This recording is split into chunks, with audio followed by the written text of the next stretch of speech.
Hi hello dears, എല്ലാ മക്കൾക്കും എജ്യുമേറ്റിന്റെ മറ്റൊരു ക്ലാസ്സിലേക്ക് സ്വാഗതം. ഇന്നത്തെ ക്ലാസ്സിൽ നമ്മൾ നോക്കാനായിട്ട് പോകുന്നത് 5ാം ക്ലാസ്സിലെ മക്കളുടെ മാത്സിന്റെ ഓണപരീക്ഷയുടെ ഒരു മോഡൽ ചോദ്യ പേപ്പറാണ് കേട്ടോ. ക്ലാസ്സിലേക്ക് കടക്കുന്നതിന് മുന്നേ ചാനൽ ആദ്യമായി കാണുന്നവരാണെങ്കിൽ ഒന്ന് സബ്സ്ക്രൈബ് ചെയ്ത് സപ്പോർട്ട് ചെയ്യാൻ മറക്കരുത്. അതുപോലെ വീഡിയോ നിങ്ങളുടെ കൂട്ടുകാരിലേക്ക് കൂടെ ഒന്ന് ഷെയർ ചെയ്ത് കൊടുക്കുകയും വേണേ. 5ാം ക്ലാസ്സിലെ മാത്സിന്റെ ഒരു ക്വസ്റ്റ്യൻ പേപ്പർ നമ്മൾ ഓൾറെഡി കഴിഞ്ഞ വർഷം അപ്ലോഡ് ചെയ്തിട്ടുണ്ട്. ആ പേപ്പർ കാണാത്തവർ STD5 ക്വസ്റ്റ്യൻ പേപ്പേഴ്സ് എന്നുള്ള ആ പ്ലേലിസ്റ്റ് എടുത്ത് നോക്കിയാൽ അതിൽ നിങ്ങൾക്ക് ആ വീഡിയോ ലഭിക്കുന്നതാണ് കേട്ടോ. അപ്പോൾ ശരി, നമുക്ക് നേരെ ക്ലാസ്സിലേക്ക് കടക്കാം. പ്രവർത്തനം 1. സ്കൂൾ സ്റ്റോറിലേക്ക് 22 രൂപ വീതം വിലയുള്ള 120 നോട്ട് ബുക്കുകൾ വാങ്ങി. ചോദ്യം എ. ആകെ എത്ര രൂപ ചിലവായി? ആകെ വാങ്ങിയ നോട്ട് ബുക്കുകൾ സമം 120 ഒരു നോട്ട് ബുക്കിൻ്റെ വില എന്ന് പറയുന്നത് 22 രൂപയാണ്. എങ്കിൽ എത്ര രൂപയായി ആകെ? ഈ 120നെ 22 കൊണ്ട് ഗുണിക്കുക. 120 ഗുണിക്കണം 22 ചെയ്ത് നോക്കൂ. ഉത്തരം 2640 രൂപ എന്നാണ്. ഇതിലെ ബി ചോദ്യം. രമ ഈ നോട്ട് ബുക്കുകളിൽ 30 എണ്ണം ഒന്നിന് 24 രൂപ കൊടുത്ത് അവളുടെ ക്ലാസ്സിലേക്ക് വാങ്ങി. ആകെ എത്ര രൂപ കൊടുക്കണം? അപ്പോൾ ആകെ 30 എണ്ണമാണുള്ളത്. ഒന്നിൻ്റെ വില എന്ന് പറയുന്നത് 24 രൂപയാണ്. അപ്പോൾ ആകെ എത്ര രൂപയായി? 30നെ 24 കൊണ്ട് ഗുണിക്കുക. 30 ഗുണിക്കണം 24. ആകെ 720 രൂപയാണ് കൊടുക്കേണ്ടത്. ഇതിലെ ചോദ്യം സി. 30 ഗുണിക്കണം 24ന് തുല്യമായത് താഴെ കൊടുത്തവയിൽ ഏതാണ്? 30 ഗുണിക്കണം 24നെ നമുക്ക് എങ്ങനെ മാറ്റി എഴുതാം മക്കളെ? 30ന് അതുപോലെ തന്നെ എഴുതാം. 24ന് 20 കൂട്ടണം 4 എന്നെഴുതാം അല്ലേ? അപ്പോൾ 30 ഗുണിക്കണം 20 കൂട്ടണം 4 എന്നുള്ള ബ്രാക്കറ്റിൽ. ഇനി എന്ത് ചെയ്യുക? 30നെ 2 കൊണ്ടും നമ്മൾ ഗുണിക്കുക. 30 ഗുണിക്കണം 20 കൂട്ടണം 30 ഗുണിക്കണം 4 അങ്ങനെ ചെയ്യുക. നോക്കിക്കേ, ആ ഉത്തരം ഇവിടെ വരുന്നുണ്ടോ? ഉണ്ടല്ലേ. ബി ആണ് ഉത്തരം വരുന്നത്. 20 ഗുണിക്കണം 30 പ്ലസ് 4 ഗുണിക്കണം 30. പ്രവർത്തനം 2. സ്കെയില്, മട്ടം എന്നിവ ഉപയോഗിച്ച് താഴെയുള്ള ചിത്രം തന്നിട്ടുള്ള അളവിൽ വരയ്ക്കുക. വളരെ സിമ്പിളായിട്ടുള്ള ചോദ്യമാണ്. ആദ്യം ഒരു വശം 5 സെൻറ്റിമീറ്ററും മറ്റു വശം 4 സെൻറ്റിമീറ്ററുമായിട്ടുള്ള ഒരു ചതുരം വരയ്ക്കുക. എന്നിട്ട് മട്ടത്തിൻ്റെ ഒരു വശം നിങ്ങൾക്ക് എന്ത് ചെയ്യാം? ഈ ചതുരം വരയ്ക്കുന്ന സമയത്ത് ആദ്യം 5 സെൻറ്റിമീറ്ററിൽ സ്കെയിലിൽ വരയ്ക്കുക. എന്നിട്ട് മട്ടത്തിൻ്റെ 90 ഡിഗ്രി എടുത്തിട്ട് വേണം കേട്ടോ 4 സെൻറ്റിമീറ്റർ മുകളിലേക്ക് വരയ്ക്കാൻ. എന്നിട്ട് എന്ത് ചെയ്യാം? മട്ടത്തിൻ്റെ മറ്റൊരു മൂല എടുത്തിട്ട് 2 സെൻറ്റിമീറ്റർ നമ്മൾ ഇങ്ങോട്ടൊരു വര വരയ്ക്കുന്നു, 2 സെൻറ്റിമീറ്ററിൽ അങ്ങോട്ടൊരു വര വരയ്ക്കുന്നു, പിന്നെ അതുപോലെ തന്നെ 2 സെൻറ്റിമീറ്ററിൽ ഇവിടെ ഒരു വര വരയ്ക്കുന്നു. ഇത് എന്ത് ചെയ്യുക? ഇത് 3 വരകളും തമ്മിൽ ജോയിൻ ചെയ്ത് കൊടുക്കുക. അപ്പോൾ നമുക്ക് ചിത്രം അതേ അളവിൽ വരയ്ക്കാനായിട്ട് പറ്റും. പ്രവർത്തനം 3. 24 ഗുണിക്കണം 15 സമം 360. താഴെ തന്നിരിക്കുന്നവ മനക്കണക്കായി കണ്ടുപിടിക്കുക. ആദ്യം 240 ഗുണിക്കണം 15 എത്ര? 24 ഗുണിക്കണം 15 360 ആണെങ്കിൽ 240 ഗുണിക്കണം 15 എത്രയായിരിക്കും? 3600 ആയിരിക്കും. അതിലേക്ക് ഒരു 0 കൂടെ ആഡ് ചെയ്ത് കൊടുത്താൽ മതി കേട്ടോ. അടുത്തത് 25 ഗുണിക്കണം 15 എത്രയായിരിക്കും? 24 ഗുണിക്കണം 15 360 ആണെങ്കിൽ 25 ഗുണിക്കണം 15 കിട്ടാൻ എന്ത് ചെയ്താൽ മതി? ഈ 360ലേക്ക് ഒരു 15 കൂടെ ആഡ് ചെയ്ത് കൊടുത്താൽ മതി. അതായത് 375 ആൻസർ.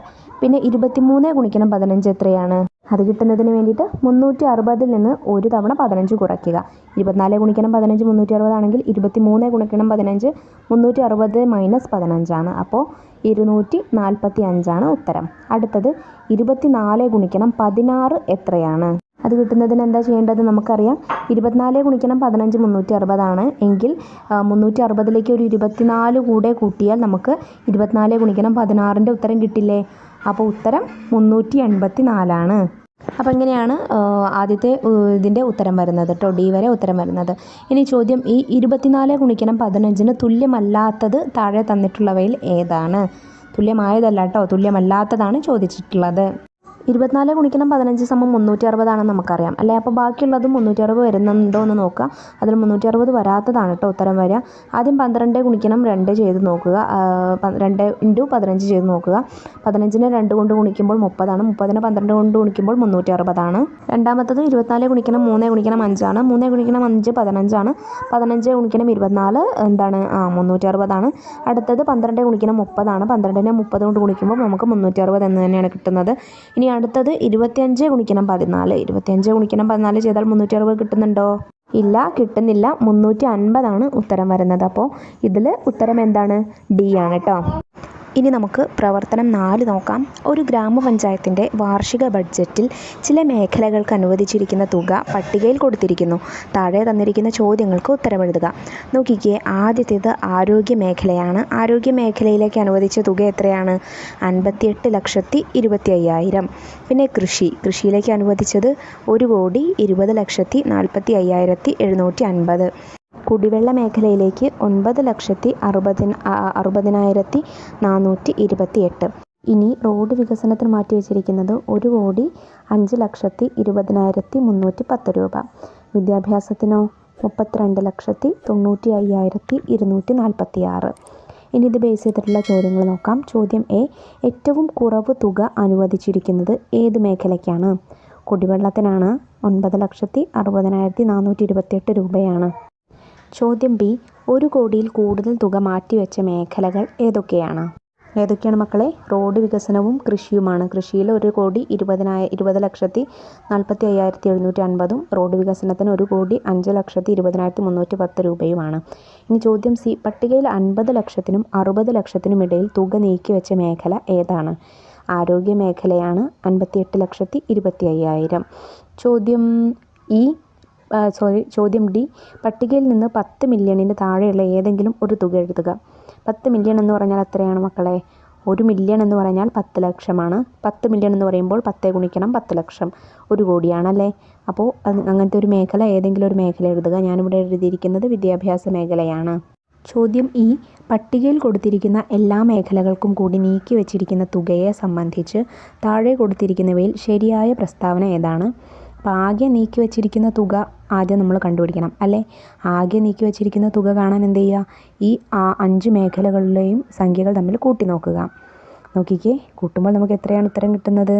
3,26,46,734 രൂപ എന്നാണ് കിട്ടുന്നത്. അപ്പോൾ ഇനി ഇതിലേതാണ് ശരിയെന്ന് നോക്കാം. എ, 1 കോടിക്കും 2 കോടിക്കും ഇടയിൽ അല്ല, ഇത് തെറ്റാണ്. ബി, 2 കോടിക്കും 3 കോടിക്കും ഇടയിൽ, അതും തെറ്റാണ്.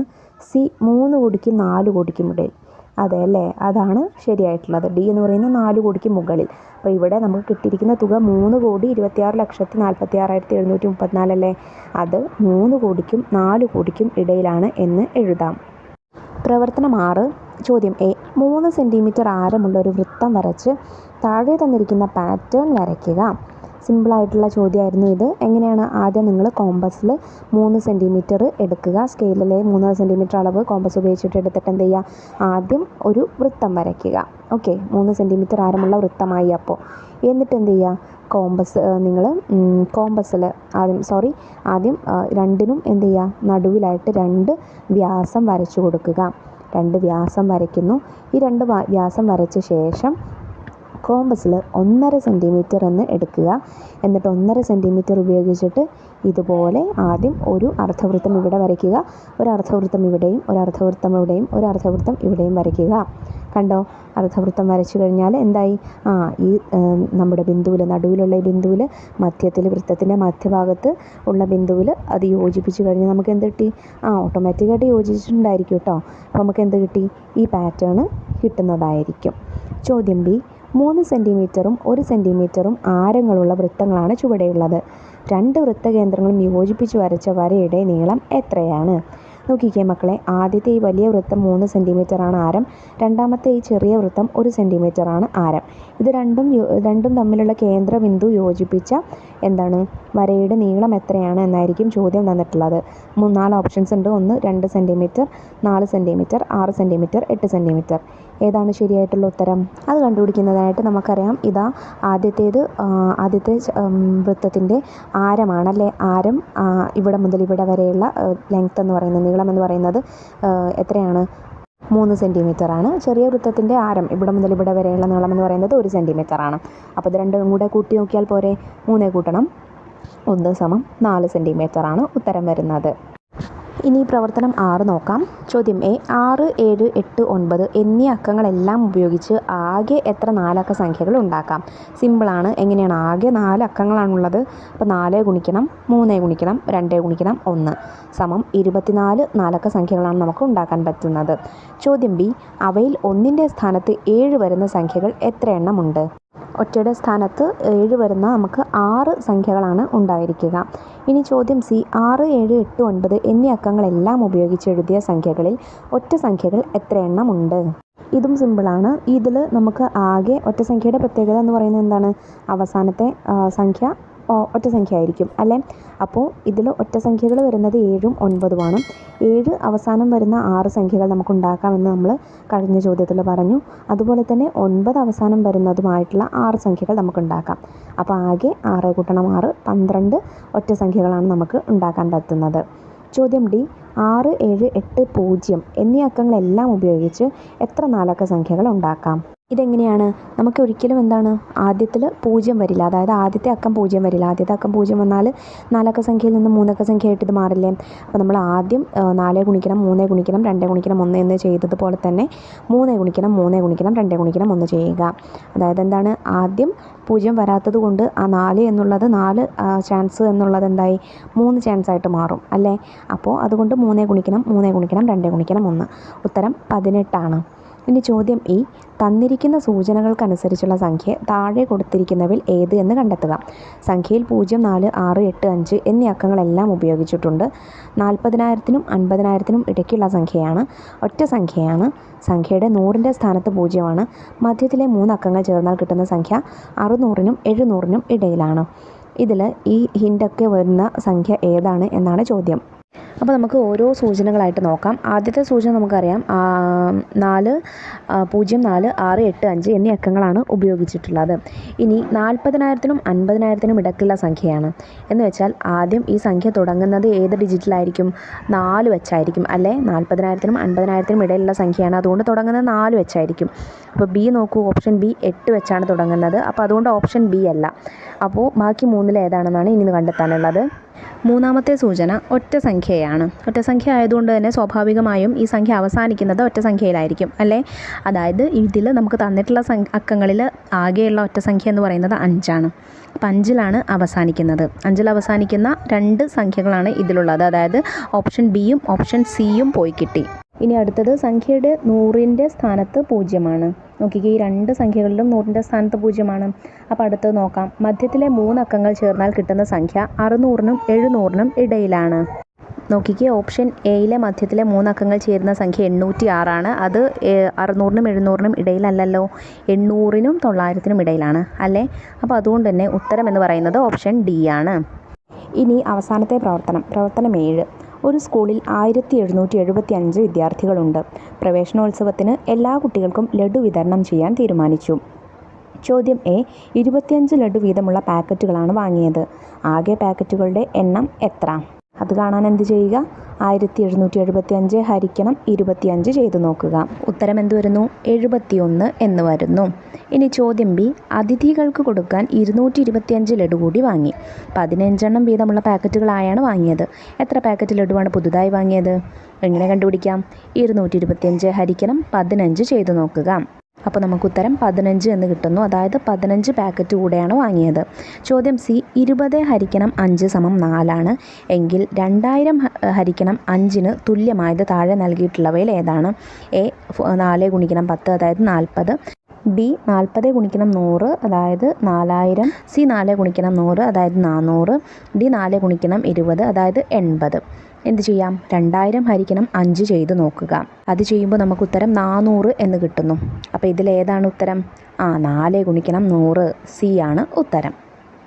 അപ്പോൾ എല്ലാ ചോദ്യങ്ങളും നമ്മൾ ചെയ്തിട്ടുള്ള മക്കളെ വളരെ സിമ്പിളായിട്ടുള്ള ചോദ്യപേപ്പർ ആയിരുന്നു. ചെയ്തിട്ടുള്ള എല്ലാ ക്വസ്റ്റ്യൻസും മക്കൾക്ക് മനസ്സിലായിട്ടുണ്ടെന്ന് വിശ്വസിക്കുന്നു.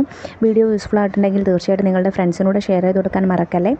എല്ലാ വിഷയങ്ങളുടെയും വീഡിയോസ് നമ്മൾ ക്വസ്റ്റ്യൻ പേപ്പേഴ്സ് നമ്മൾ ഓൾറെഡി അപ്ലോഡ് ചെയ്തിട്ടുണ്ട്. അതെന്ത് ചെയ്യുക? STD 5 ക്വസ്റ്റ്യൻ പേപ്പേഴ്സ് എന്നുള്ള പ്ലേലിസ്റ്റ് എടുത്ത് നോക്കിയാൽ നിങ്ങൾക്ക് ലഭിക്കുന്നതാണ്. മറ്റു വിഷയങ്ങളുടെ വീഡിയോസ് നമ്മൾ വൈകാതെ അപ്ലോഡ് ചെയ്യുന്നതാണ്. ആ വീഡിയോ കിട്ടുന്നതിന് വേണ്ടി ചാനൽ ഒന്ന് സബ്സ്ക്രൈബ് ചെയ്ത് തൊട്ടടുത്ത് കാണുന്ന ബെല്ലൈക്കണിൽ ഓൾ ബട്ടൺ പ്രസ് ചെയ്ത് വയ്ക്കാൻ മറക്കരുതേ. അപ്പോൾ ശരി, നമുക്ക് അടുത്ത ക്ലാസ്സുമായി വീണ്ടും കാണാം. താങ്ക്